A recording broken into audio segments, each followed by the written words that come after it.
caution. Before you proceed in this episode any further, I want to let you know that there is life-changing information and inspiration in this episode. So all I can do is tell you to proceed at your own growth. I am so grateful to have our guest here tonight, and so grateful for just being able to come and share in this energy with her and with you. And before I tell you about her, I'm going to get some, let you know about who we're partnering with tonight, because I have to. This amazing human being was on the Recovery Soul Food podcast last year, and I gave her an intro that came so straight from my heart that now I have to give her a new intro, and it has to have respect. So let me talk about our partners real quick, and then we're going to get into that intro. All right, we're here with the Sober app. Now listen, Sober app 2.0 is coming. I am so excited about this. Y'all said, and we listened and listened, they are making the most fabulous Sober app 2.0, and it's coming up soon. You can still download your Sober app there in the Apple App Store, the Google Play Store for Android, but I'm telling you, 2.0 is coming, and it's coming quick. Hang around until the end of the video as well for an amazing gift from our beautiful partner, Breakthrough Hypnotherapy and Miss Pamela Topjian. And I want to also let you know, Amazon has Pamela Topjian's book. I didn't come this far to only come this far. I hate when I do that, Blur. But look her up right there on Amazon. This is an amazing book of just triumph, and she is every woman.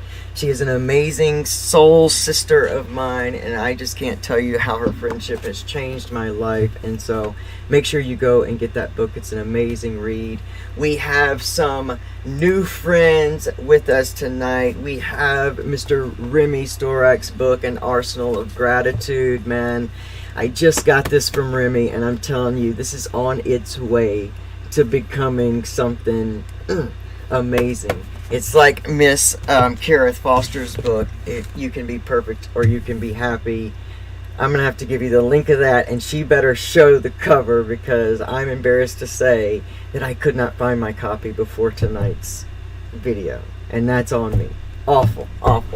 But you can make sure that you get that. We're going to talk a lot about that tonight. But we also got a new partner that sent me an amazing 12-pack of their new West Coast brew. They are at Instagram and Best Day Brewing. They're making craft beer for the soul, not for the crash. And so I appreciate them reaching out to Recovery Soul Food, sending us that product. You guys go follow them. They are amazing. But right now, I get to introduce our guest for tonight, Miss Karith Foster. She's a best-selling author. She is an amazing speaker and teacher, a well-crafted and hilarious humorist, an all-around breath of beautiful energy and wisdom. She has become a vital to the conversation of diversity and inclusion. And she has a trademark program called Inversity, and she is meant to be here in this world right now for the shift and change of our entire collective consciousness. I'm proud to know her as more than just a guest tonight, just an author and speaker, but as a dear friend. Y'all, let's give it up for my beautiful friend and amazing guest tonight, Miss Karith Foster. If y'all are ready, I'm ready. Let's go.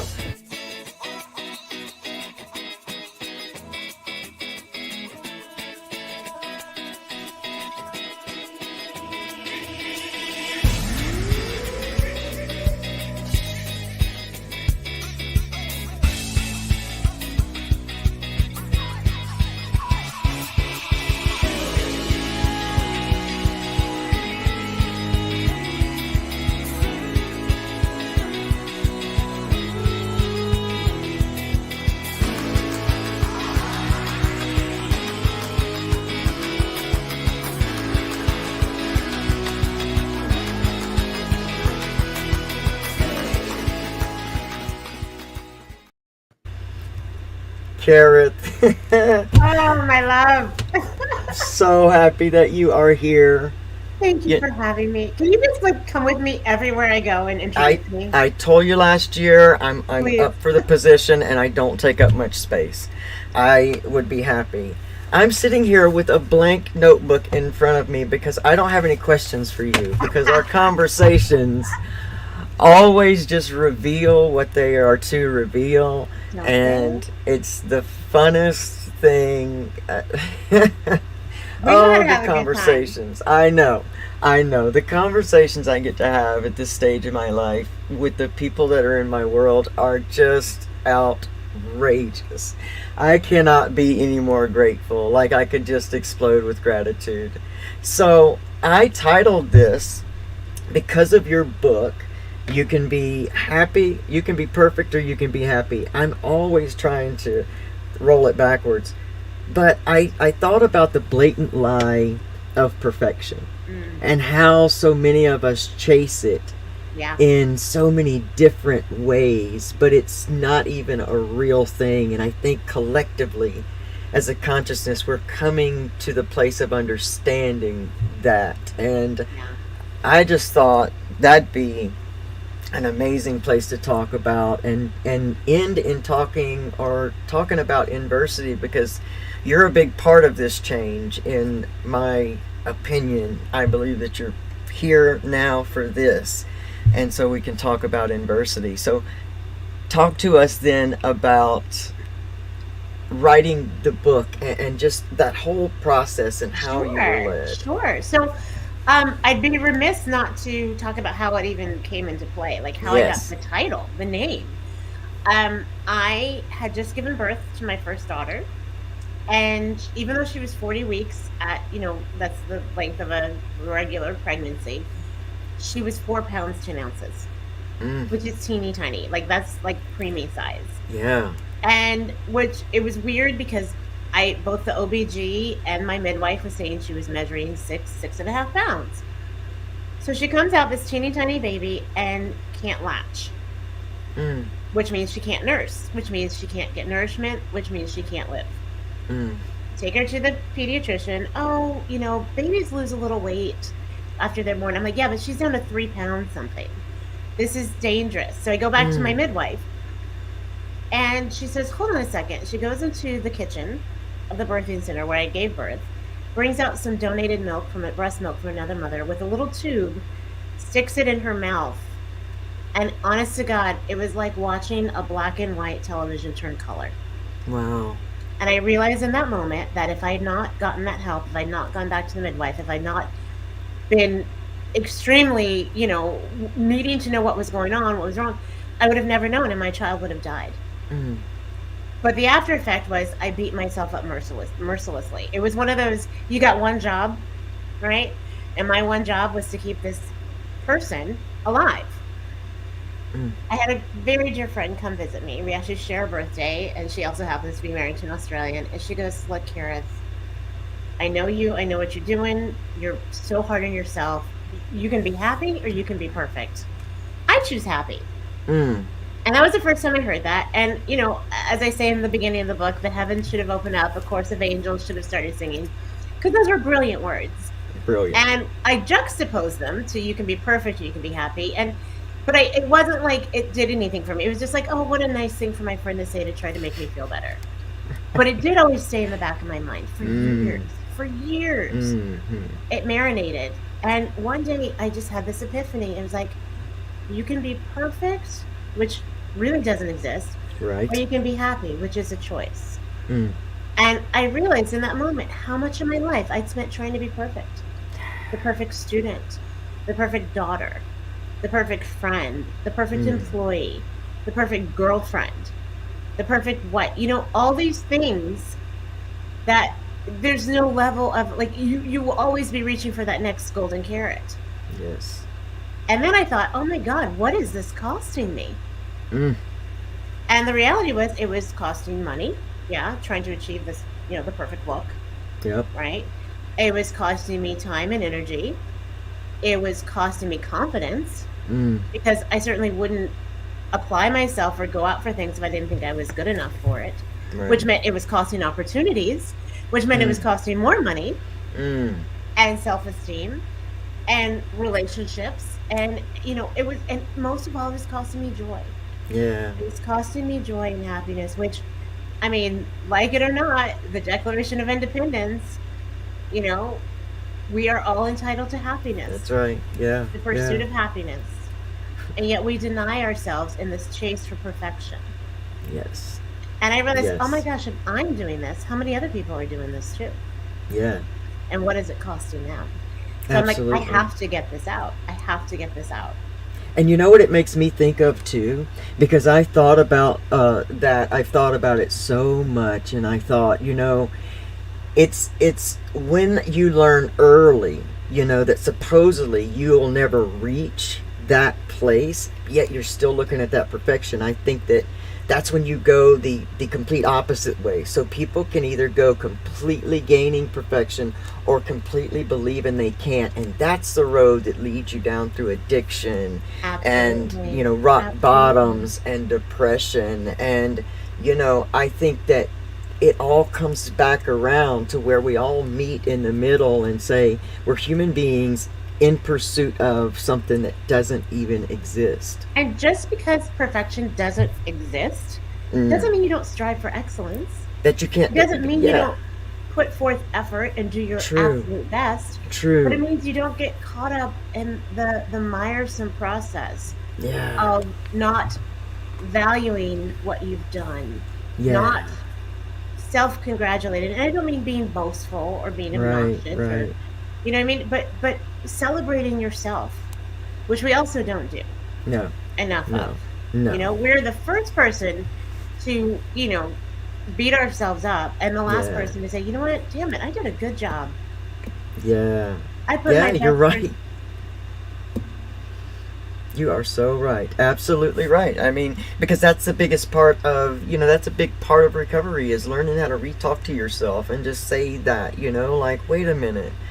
I can't get it this way, and try to figure out what it is that you are truly striving for, in order to know that if you've slipped off somewhere else. Recovery process is all about healing and, bumping up against trauma and then coming back off and bumping back up against trauma, and just giving yourself grace for going through this same thing at different levels. Because you know how hard we are on ourselves when we think we've healed something and then it comes up again. And I see so many people lose their life in relapse because that trauma was bumped up again, and I thought I dealt with that, and it's too much.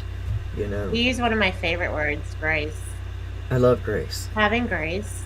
And people think it's something you give somebody else. Right. But it's something you also give yourself. You gift yourself that. Yeah. You have to. You have to.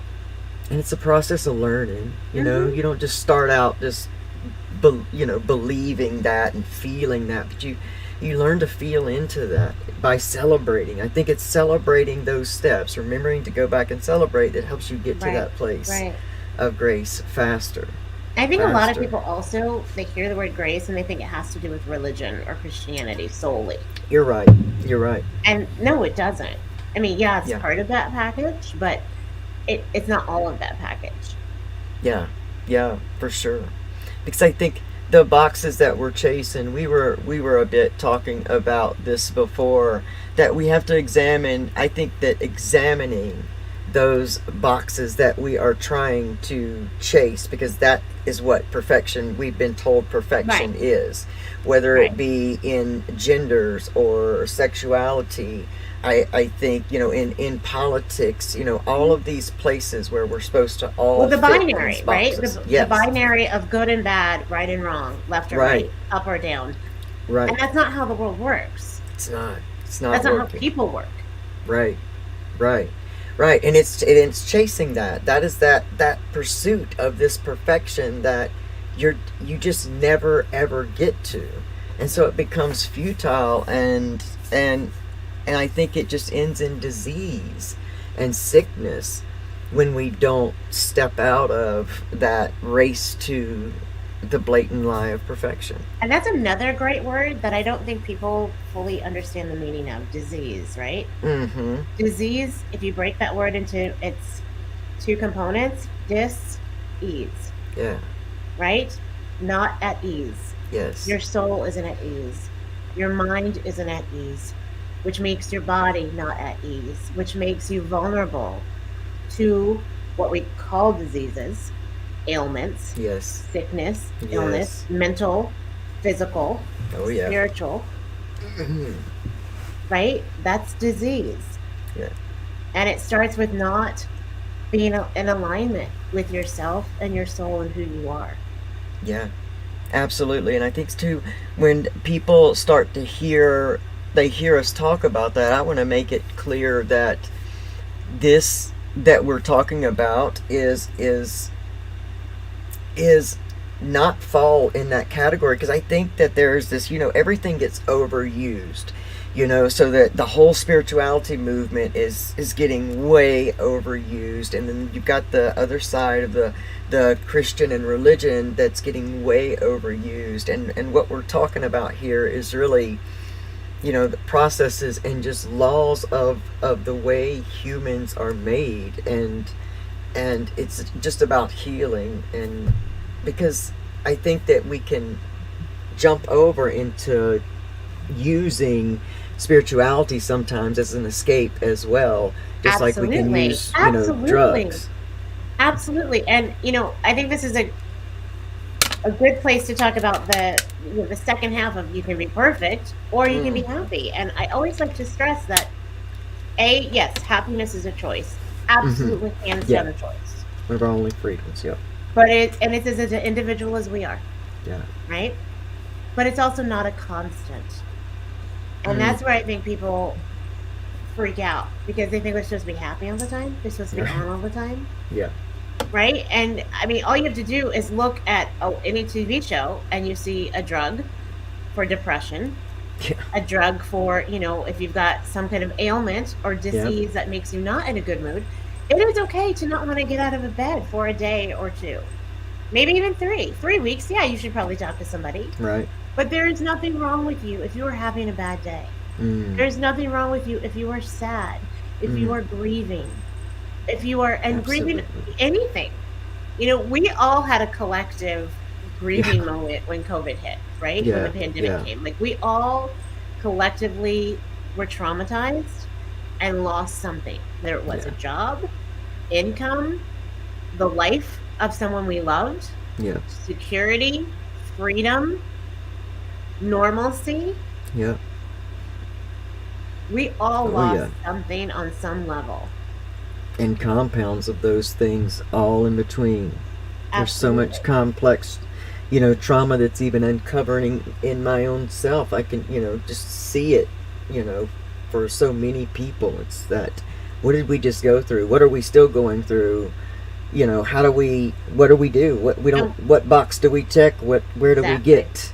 And what you're saying right now is the path to freedom is you can make a choice to be happy in the situation that you're in, and find gratitude and movement in the situation that you're in, or you can resist it. And then, because that's why comedy is such a wonderful resource for healing and catharsis. Because comedy actually comes from pain. A lot of people think, it's just somebody up there making fun and having a good time, or talking about their private parts in front of a brick wall. I mean, that's one angle. But a lot of topics, a lot of people who do comedy are people who've had really traumatic pasts, or have come from a people who've had traumatic pasts, right? I mean, look at some of the top comics that are out there. They are Jewish, they are Black, they are gay. Right?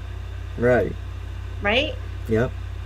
Or they come from folks who are known for, like, poverty, kind of like the redneck. Yep. Right? You know what I mean? Yep, I know exactly what you mean. That's who the comedians are. And this movement right now to kind of cancel people out because you don't like what they have to say, well, again, there's a choice in this. Right. You don't have to patronize them. You don't have to give them your money. But to only feel like you are satiated if you've got them to lose money or a job or a gig, or make sure that like they can't work because you don't like what they do.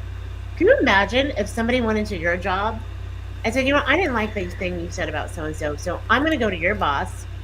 I'm going to tell them they should let you go because I don't like it and I don't agree with it. Yeah. What are we doing? I know. How have we come to this? I know. It's very sad, and it seems like that it has to get to, like everything that's not working is being so, triggered right now, and it's just really rattling everything, and there's so many parts rattling. It reminds me of going through one of like those fun house, like haunted houses where there's things just constantly, because it's like constant noise, and it's so almost digital, like pick a side here, pick this, you're just a bunch of boxes, pick it. We're being bombarded, and I think of that high stress that comes, when there's just deprivation there, and I just see it, and it's sad, and yet it's got to change. And many times as humans we wait, and I'm guilty of this, we wait until we see the final sign of sickness or something, before we go, oh, change, because change is pain is the greatest agent of change. Absolutely. And so absolutely, we just naturally do that, but there's nothing to gain from that whatsoever. Nothing to gain from it, and it makes me sad that people are so divided, and that my communities, because we're divided in the recovery community, in the gender community and conversation, we're divided. We've always been divided in the race conversations and ways, and it's just like, rattle all the boxes that people are trying to break out of, and let's have a human. We need to have an overview. We need to have the overview effect. Do you know what that is? Tell me. So the overview effect, it's a term that astronauts kind of coined. And it's when they go up into outer space, or out of the atmosphere, and they look back at Earth, and they have this almost like godlike moment where it's like, wait a second, oh my God, we're all on this planet together. Like, we're really all one. All the stuff that separates and divides us, it's like we're really all there together. And it's this epiphany, like washover moment of, wow, but you have to step out of yourself for that.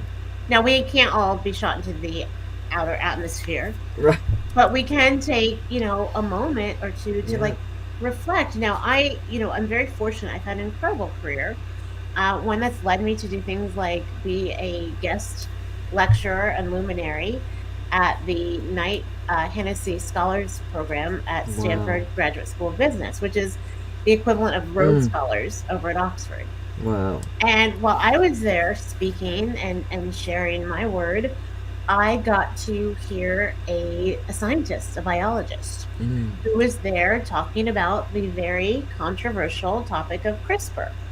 And CRISPR is the science that talks about like DNA, right? And kind of the mRNA stuff, like going in and replacing like genetically altering things, taking what God or universe has, Mother Nature has put in place. And the idea, it's controversial because in some respects it's, well, how do we cure sickle cell, right? How do we go in and edit this gene so that it doesn't affect people anymore? Or, something else. But it can be seen as like, oh, you're messing with human beings and their innate structure. Who's to say you're not just going to try to create, not generic, but like super people. You know what I mean? Like genetically modified people. So you have like the superhuman race of, what like Hitler was trying to do, right? Good gosh. So, but it was fascinating because I love learning about stuff that I have no idea about. I'm not a scientist. I'm not even going to claim to be.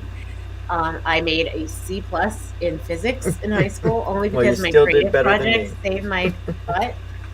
Still did Um, better than me. that was the only tea I ever made in my life, and I struggled for that one. But I asked him, Pursuit. after the session, after he spoke, I said, I work in the diversity realm, diversity, equity, inclusion. I said, I'm just curious, how close are we as human beings genetically to one another?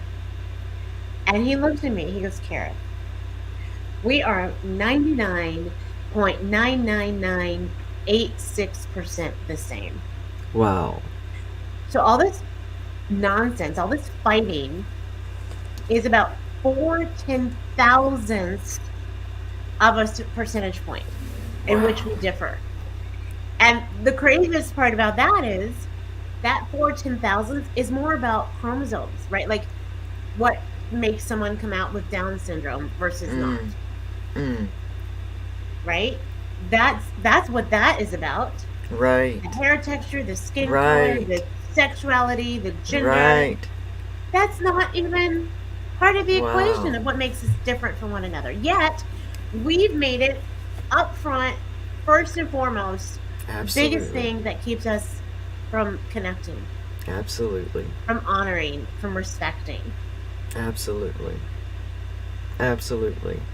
You said something in the beginning when we were talking about, just having the respect to ask. I had to go to do some tests with doctors, and these are places that I avoid and have avoided for quite some time. So things kind of get out of control, and I avoid those situations because of dehumanizing stuff that I've experienced in the past, whether it was about gender or being in recovery or even active addiction. Those are just things that you just avoid. And I had to say that I went through yesterday and I felt so at ease. And even the woman registering me for my images leaned in and asked me a question, and she was apologizing for asking, and I begged her. I said, please don't apologize for asking. This is the only way that we understand, because if we don't ask and talk about it, you're just going to talk about me to the lady next to you, and then you guys are never going to understand the human that's presenting in front of you and how we can just be back and forth. I said, so ask. If you would want it asked of you, ask, please. And it was an amazing experience, and I was grateful for that. Grateful for that. So Good for you. Good for you. And I know it's not, you weren't always in this place. Yes. Right? And there are a lot of people who aren't. And I liken it to when someone is in a wheelchair, right? Or physically disabled. And people, instead of talking to them, they shy away from them or don't engage or interact because they don't want to put that person on the spot, or they've been told it's rude, right? Or that person may be, in a place where they aren't ready to talk about it. So it's like, you never know if it's going to be a no-win situation or a catch-22. But there's certainly ways to be considerate, respectful, and compassionate when you give someone that attention. Yeah, absolutely. And realize that we're all just equally as scared. I'm just as scared for her to ask or not ask, and she's just as scared to ask and possibly offend. And I understand where we are. And if you're a person that is able to be in that space, then, then have that role. You know the difference between, one of the disrespecting questions and a question that just comes from someone's, heart, because that's how we become inclusive of one another. Absolutely. If it's scary, we don't run towards fear. We're taught to run away from fear. We're wired to run away from fear. So when we think it's going to be scary, nobody steps forward. And sometimes you just got to be that. One of the things I like to stress, and I think it's so beautiful you said that, is we are programmed for comfort, right? Yes. We're programmed not to be uncomfortable. Yes. And in fact, that's part of our survival mechanism. Absolutely. Right? Yep. And back in the day, it was, is this a physical threat? Like, is that a saber-toothed tiger, a warring tribe? Now, every now and then we may feel, is this going to be a physical threat? But it's more, is this an emotional threat? Right. Am I going to be taken out of my comfort zone? Mm, Now, here's the beauty about that is discomfort is temporary. yes. It passes. Yep. It does. It passes. And even if you are uncomfortable for a short while, you're Mm, not going to live in that space forever. absolutely. So brave up, Absolutely. right? Brave up Yep. and ask and be, courageous enough to answer, to Mm, ask. The term safe spaces, right? Like that's a mm-hmm. big term now, not just Yeah. on college campuses anymore, but Right.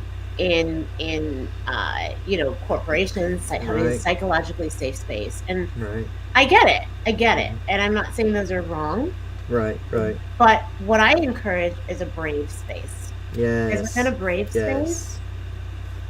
you're open to learning. You're not shutting yourself off Yeah. from someone else's experience. You're not Yes. shutting yourself off from being curious or Yep. having curiosity shown towards Absolutely. you. And when you're brave, that's when you can tackle these things and have resolution, as Absolutely. opposed to just the perpetuating ambiguity Yeah. and discomfort that exists if we don't speak to one another, if we don't have these honest conversations.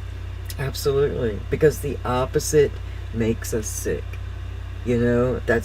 That's the living, proof of it is the latter of that makes us sick. And then we're on more medications and we're having more side effects and we're trying to move through these side effects. We're getting less sleep than ever. We are doing more tasks than ever. We're asked to do things, so much different than ever. There's only so far you can push yourself. This is our vessel, our soul's vessel to expand in. I think about being born small and, growing big. This is the case for our soul to expand here and now. And I think we just put so much emphasis on that part of it that we forget that, there is a big soul expansion. And, we've gotten, Absolutely. Oh my gosh, we are so limited in our thinking yeah. about who we are. Oh, in addiction, I mean, I thought that was all I could ever do. Yeah. I was gonna, didn't even realize that I could flip it around. I thought if I'm gonna be an addict, I'm gonna be the best addict that an addict can be. Like, I'm going all the way. I'm gonna be the best at it. I never even thought about anything else other than that. Sure. Sure. That's that learning of that's the orchid and the daisy kind of effect. And I think The, we've been taught that. We've been yes, it's taught not to exactly think what of we've been taught. ourselves as greater than we are. Right, And right. sadly, that is part of organized religion, not gonna Mm. lie. It is. Well, you It don't is. have It's to. part of a lot of ways that we've been taught to see ourselves. Right, right, That right. and we are so much greater than we are. And we're We're asking so for much more. greater than we know. And because of that, Yeah, we limit ourselves with the possibilities, with our imagination, with, absolutely. our the way we function. Yeah, yeah, without a doubt. And I think that it was the places within me that had me ask that deeper question that allows me to be the person that I am today and, understand kind of, for what and for why and how it all brings around to that one, end of just growing, as a soul and being less Yeah. concerned about, living out those prophecies, Right. those prophecies we hear, the prophecies we speak, and learning that I did last week's video, in fact, on how we only have one true freedom, and that's our choice Mm, in any moment and situation yeah. of, do you be perfect or do you be happy? Yeah. Do Yeah. I respond or react? Does this hurt me Yeah. because of what? Is it Yeah. really this? Is it something bigger than that? Does it belong to me? And I'm I think projecting.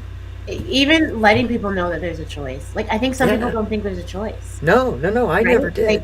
I think this conversation is very eye-opening, hopefully for a lot of people. Hopefully a lot of people Absolutely. already here I hope and so. beyond. I But hope just so. in case this is new for you, so for example, in my book, I call it Getting Back to the Basics, and I use Mm. the acronym BASICS. Mm-hmm. And one of my favorite A's is ask why this is happening for me Yes. versus to me. Yes. And the reason that's so powerful is because what it does is it takes the victimhood Right. out of a situation and makes you a victor. Now, I am in no way, shape, or form implying, inferring that anybody asks for bad things to happen to them, Oh, gosh. especially as a child. Right. No, yeah, Especially, you know what right. I mean? Abuse. Mm-hmm. Like, Yeah. but why did it happen for me? Yeah. When you adopt that, what you're doing is saying, you know what? This happened for me so I could see how strong I was. Right. So I could Right. see that I got through that, and now I am going to make better choices in my life. Yeah. Yeah. That's why this happened for me versus Yeah. me. Yeah, that was absolutely part of my healing process because I was the victim of the abuse over and over and over again.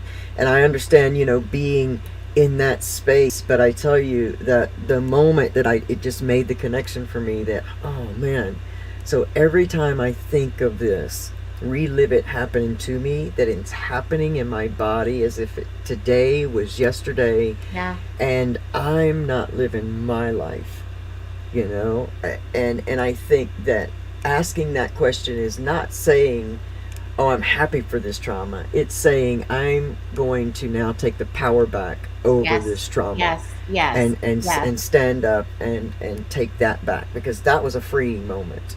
I mean, I was a weighted down human being, couldn't even stand up straight. Mm-hmm. Muscularly, I was Mhm. leaned over. I almost died for no other reason, but I had given up. I mean, there was a doctor said you've got 6 months to live like Wow. this. Muscles atrophying, your organs are shutting down. Oh, babe. We don't know why, and it's because my whole world shifted in a moment. Losing 3 most important people to me, having, no security, sick. That's what it was, being All that. completely addicted, all of it. And, to come back from that, I had to do it. That was the way. Yeah. I had to take my power back and in ways get mad enough to start gaining my power until anger was no longer what I needed Right. to get me to walk the mile. Right. It's all a process, and where people are, I think, is beautiful in this whole collective, Absolutely. that we're talking And the about. same way that, we talk about that asking why versus for, Yeah. or excuse me, why it happened to me versus for me, Mm-hmm. or for me versus to me, is the same with the forgiveness conversation, right? Yes. The forgiveness Yes. conversation is never about the other person. We've been told that it No. is because, we're offering it to them, but the forgiveness, it's really for us. Yes. It's for us to Yes. get our power back. It's for us to move Absolutely. forward. It's for Yeah. us to not have that whateverness, ugliness over our head, on our shoulders, Yes. weighing us down. Right. Right. Right. And that's so Because some good. people are like, I'm going to hold a grudge till I die. I'm never forgiving that person for it. I know. They wronged me and blah, blah, blah. I'm never giving them the gratitude of, it's not Right. for them. Right. It's not Has for them, nothing to do baby. with them. I was one of those. I was definitely one of those. Lived on both sides of this coin, and I know how strong because it also becomes the identity. It becomes that identity of who you are, but it seems like it's a subconscious identity, because you're constantly saying, I hate my life, it's so chaotic, and yet at the same time continuing after just reeling that energy back in and back in and back in and back in. And it's massive to get that. Can I share a story with you? Yes, I know you read it. please. It's in the book, but just, the listeners may not have the book yet. By the way, I'll hold it up. Yes, please It's do. behind me, but this way you can really see it. Yes, it is. And I actually did change amazing. the subtitle. It's not Get a Life anymore. It's Enjoy Life. I saw that. I saw that. I'm like, Get a and Life. I like That's that. not how I would say that. And that was I know. The person who designed the cover was like, yeah, add this. I'm like, okay. And then the more I thought about it, I'm like, no, that's not what Karith would say. That's not That what I is would say. so crazy. I had that thought when I read that title last week, and I That's noticed not that you Karith? changed it. Yeah, I did. Yes, I I did. noticed that because it's almost like though maybe I would have said that like that a year or two or three Right, ago, but right, like right. today, like Oh, wow, that get does your not life back. fit. But, Yeah, enjoy it. Enjoy yeah, this bad boy. yes, You know, yes, we have a yes. limited time here in this body. Let's enjoy the heck out of ourselves, right? Absolutely, Um, absolutely. but going back to that vicious cycle, right? That vicious cycle, it can show up in so many different ways. Yeah, And I had a dream job at one point in time. I mean, I have my dream job now, but I had a real, my dream job, having gotten my degree in broadcast journalism, having wanted to be on TV and radio mm, again. And I got the opportunity in 2007, after Don Imus, the famous shock jock, got in trouble for calling the Rutgers women's basketball team nappy-headed hose. Now, I was not there when he did that. I was part of the cleanup crew, right? I got recruited to diversify his staff and help him save his ass, basically. But there's a story behind why I took it. But sure. essentially, I remember thinking, if I don't, someone else will, and they may not Right, be responsible. right. I wanted to use this position as an opportunity to have really thoughtful discussions about race and racism, Yes, and to be a representative that was the anti-stereotype of what we typically saw of Black women in media. yes. So I take this job, and the first year was, it was fine. It was a dream job. I call it my tale of two cities. It was the best of times. It was the worst of times because Yeah, dream job. I was just working with someone who was an addict, yeah, who yeah. never knew he were going to get on a day-to-day basis. While he was not using any longer or drinking, Mm-hmm. he never got recovery.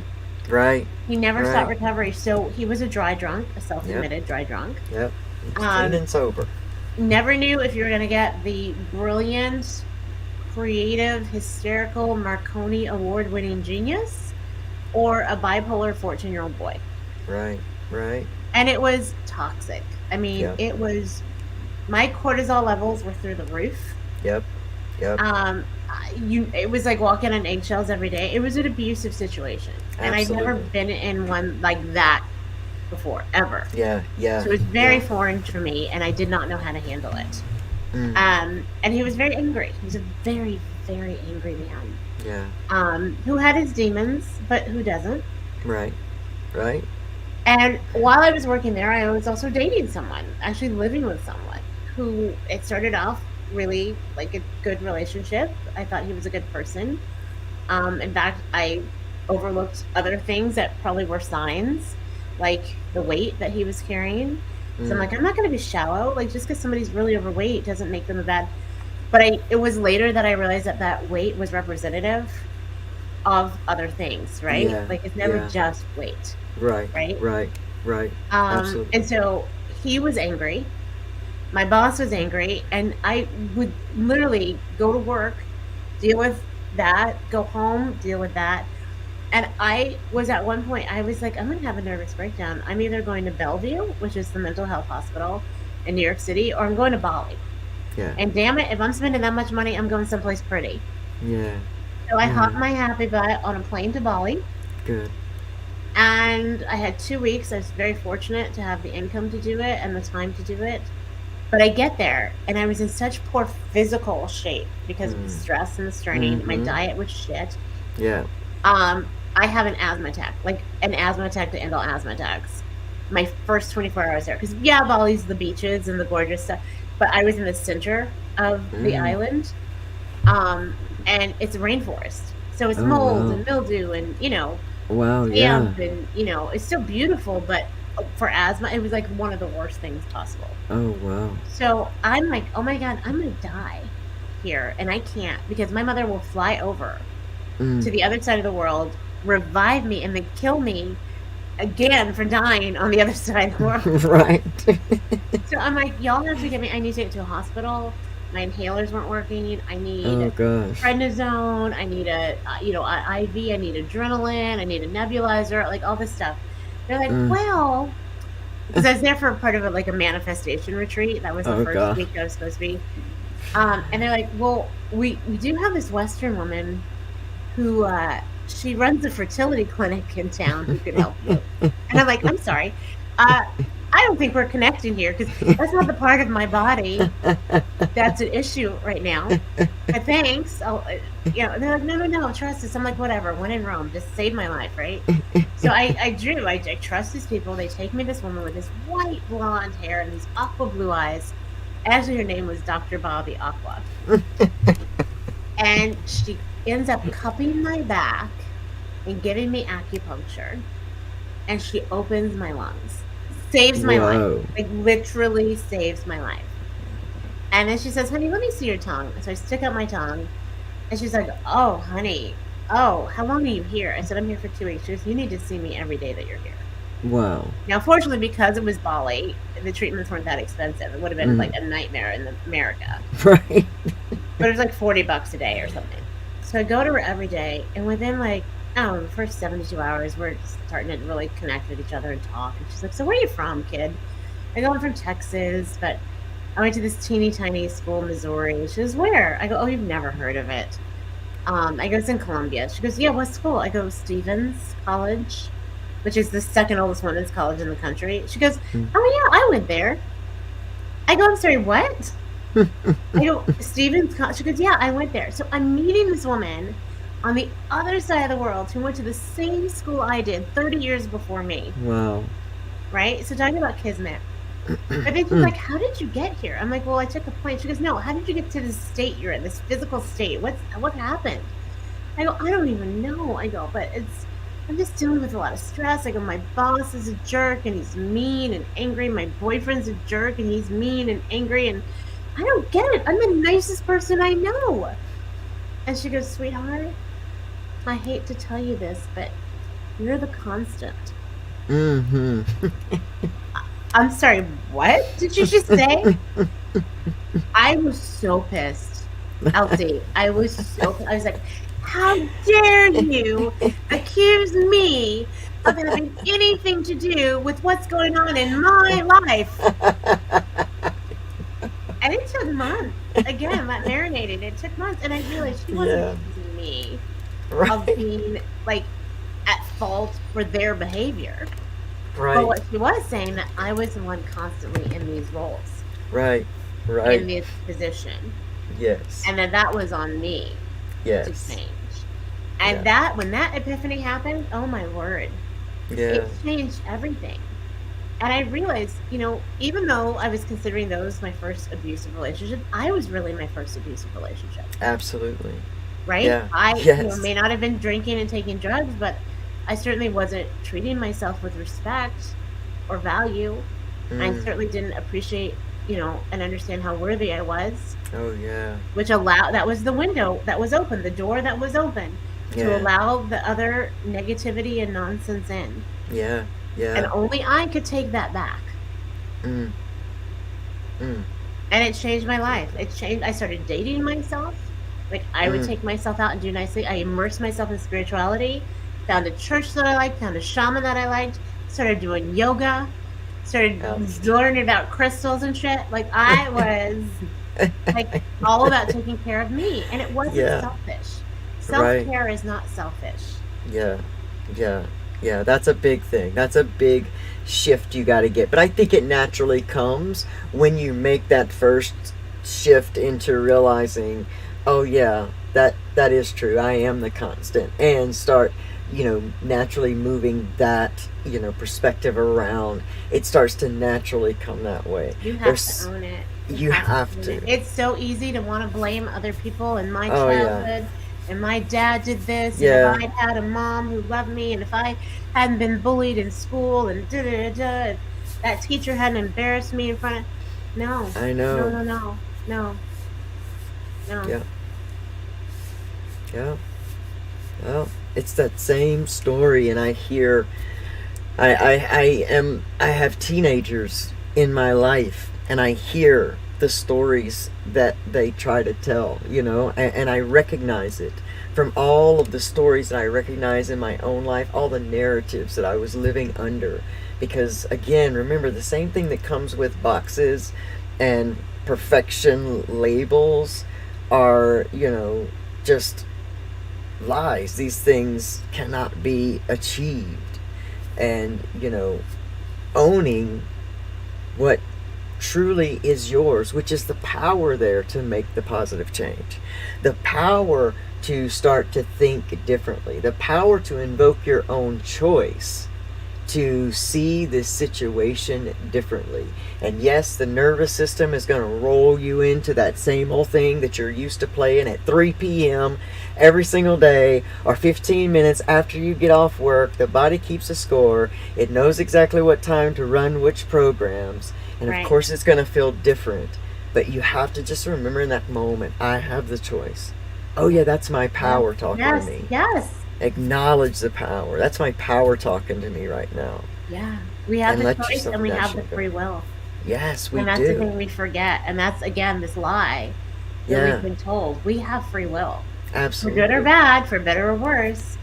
And that's why you also can't be mad at other people for making certain decisions that they made.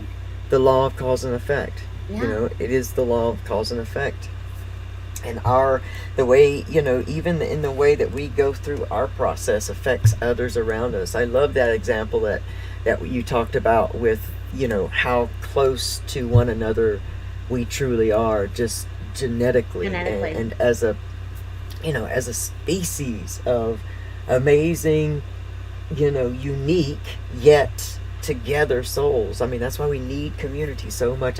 It's one of those basic needs. We need connection. We're supposed to be in each other's space. Yeah. And our regular, the radius of our physical energy, our heart energy, is 6 feet.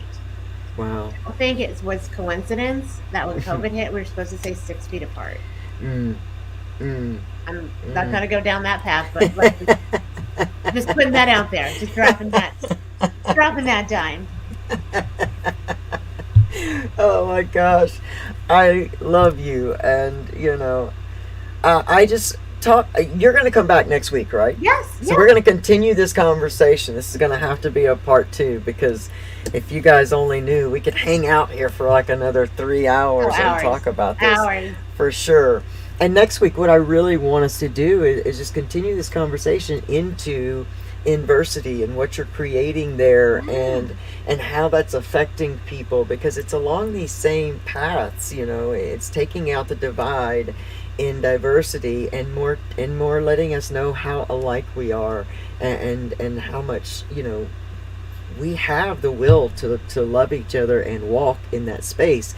It's the other that creates dis-ease in your body. Gossip may feel good to the body for a little bit, but it hurts the soul every time. Yeah. And it's amazing. So what you're doing with Inversity is absolutely tremendous. Right now, since we have just a couple minutes left, I want to put these banners up to make sure that this is where people can go ahead and follow you now, so they can be up on everything Karith Foster. You're on Instagram at Karith Foster. And if you're interested in hearing and learning more about Inversity Solutions and having Karith speak at your event or connect with you in some other way, then make sure that you email her at karith@inversitysolutions.com and inversitysolutions.com. And I'm a hot mess over here with these wires, so I apologize. But y'all, make sure that you come back and join us next week for the part 2 of this. But Karith, listen, I am just so grateful. I said it in the beginning, and I say it to my friend Pam all the time, that I am the most blessed human being to be vibrating in a space that attracts human beings like yourself into my world, and get to share such amazing, absolutely crazy awesome conversations and love and connection. It just blows my mind. And I love you, and I thank you for being here. Oh, I love you. My cheeks hurt from smiling. Well, if you can share anything, like in passing, like if nobody watches but the last 5 minutes of this broadcast, what is your ultimate goal that they know about you, this, and all Oh my life. goodness. Know that I'm on this journey with you. I'm still learning. I've obviously not perfected anything. Um, but what I do know to be fact, to be true, is that we are powerful. Oh We are gosh. powerful as individuals and we are more powerful together. Mm, And we should not be at all let ourselves be undermined by the narrative that we aren't mm, powerful, that we don't absolutely. have control of things that are happening in our lives and the world around us. Yeah. We cannot control other people, but we have control in how we show up in the world, how we perceive, and what information we intake. Yeah, yeah. I'm so glad you said that. My wife is going through a time right now where that's where she's going through that lesson, and I'm going through it at a different level, but going through it too. And it seems like those lessons that are super hard, and the more you resist coming on out of your comfort zone, just the worse. It's gonna you're gonna open it up Yeah, at some point, yeah, one way or the other. So you can ride it all the way to the end till it gets infected and bruised, or you can move with it and make a different relationship with adversity in your life or opposition. I think that's so much of what you represent, your book represents to me in my life, and the healing that you offer the world. I'm so grateful to be on this journey with you, and I hope that everybody will join us again, same time, same place, next week, as we're going to continue this conversation and really, really dive into Inversity so we can all become better allies to each other. absolutely. Being a part of some group doesn't make you out of the ally crew. We all need each other, so we're all allying each other as human beings. So join us next week when we talk more about adversity. Karith, I'm so grateful for you. I'm super, super grateful for you so, so much. You guys, make sure that you take Pamela Topjian and Breakthrough Hypnotherapy up on that offer of getting a free full session of hypnotherapy when you tell her that LC and Recovery Soul Food sent you. So go over to hypnobreakthrough.com, tell her LC sent you, and take her up on that amazing healing. Remember, it's an and. Recovery is I do this and this and this and this. Whatever it takes to keep your soul reaching harder and farther and just learning to love you. So make sure you do that. Remember, Sober App 2.0 is coming, so let's build the hype. Most of all, make sure that you go and see Karith Foster on Instagram. Make sure you follow Recovery Soul Food on Instagram. And until next weekend, just bask in the amazingness of this conversation. I thank all of you for being here, and I look forward to seeing you next Saturday night. Have an amazing week. Bye, everybody.